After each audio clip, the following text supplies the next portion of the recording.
ফরহাদের ব্যালটে আগে থেকেই ক্রস চিহ্ন দেওয়া আছে। আপনাদেরকে আমি আহ্বান করছি, আপনারা গঠনতন্ত্র করুন। গঠনতন্ত্রতে বলে দেওয়া আছে পুলিং এজেন্ট এবং প্রার্থীরা ভোট কেন্দ্রে প্রবেশ করতে পারবে। এটা স্পষ্টভাবে লেখা আছে যে আপনার গঠনতন্ত্রে।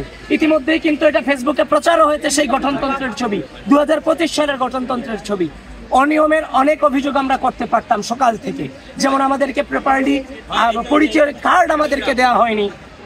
বুথগুলোতে দু একটা বুথে আমি প্রবেশ করতে পেরেছি, বাদ বাকি সবগুলোতে আমাদেরকে এতিমের মতো কেন্দ্রের সামনে দাঁড় করায় রাখা হয়েছে।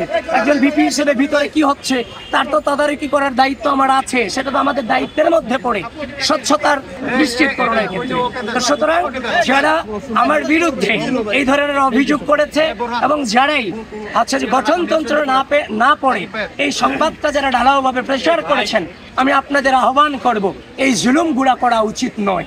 কারণ যখন আপনি এগুলো করে ফেলেন, এগুলোর ক্লারিফিকেশন দেওয়ার পর আগেই চরিত্র হনন করে ফেলা হয়। সুতরাং এখনো পর্যন্ত সব জ্ঞানে এই নির্বাচনকে সর্বোচ্চ সহযোগিতা করে যাচ্ছি। কোন প্রকার বাধা তো দূরের কথা, বিন্দু পরিমাণ যে আপনার আচরণ বিধি লঙ্ঘনের চেষ্টাটুকু আমরা করছি না। আমরা সর্বোচ্চ ধৈর্যের পরিচয় দিয়েছি।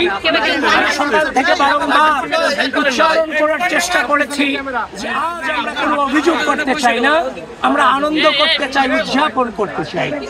ইতিমধ্যেই রোকেয়া হল সম্পর্কে একটা ঘোরতর অভিযোগ আমাদের কাছে এসেছে এবং আমি রোকেয়া হলের ভিতরে চিফ রিটার্নিং অফিসার কর্মকর্তার অনুমতি নিয়ে প্রবেশ করেছি এবং সেই ঘটনার সত্যতা আমি পেয়েছি।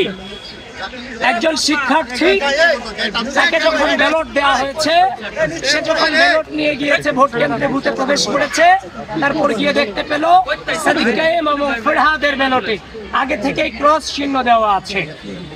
সুতরাং যেটা বর্তমান নতুন বাংলাদেশের রাজনৈতিক পরিপ্রেক্ষিতে যেটা অশনি সংকেত। আমি দ্রুত ভোট কেন্দ্রে প্রবেশ করেছি, ম্যাডামদের সাথে কথা বলেছি, তারাও বলেছে এটা কিভাবে হয়েছে তারা জানেন না। তো সবকিছু মিলিয়ে ঘটনার সত্যতা আছে। আপনারা প্রপার ইনভেস্টিগেশন আপনারা আপনাদের জায়গা থেকে করবেন। ঢাকা বিশ্ববিদ্যালয়ের অনাবাসিক শিক্ষার্থীবৃন্দ, আজকের এই দিন বাংলাদেশের দিন, বাংলাদেশের বিজয়ের দিন, বাংলাদেশ পন্থীদের বিজয়ের দিন, বাংলাদেশের ভোটাধিকার, বাংলাদেশের স্বাধীনতা, ঢাকা বিশ্ববিদ্যালয়ের শিক্ষার্থীদের মত প্রকাশের স্বাধীনতা টিকিয়ে রাখার দিন। আপনারা কোনোভাবেই অলসতা দেখিয়ে বাসায় বসে থাকবেন না। আসেন ভোট কেন্দ্রে ভোট প্রয়োগ করুন।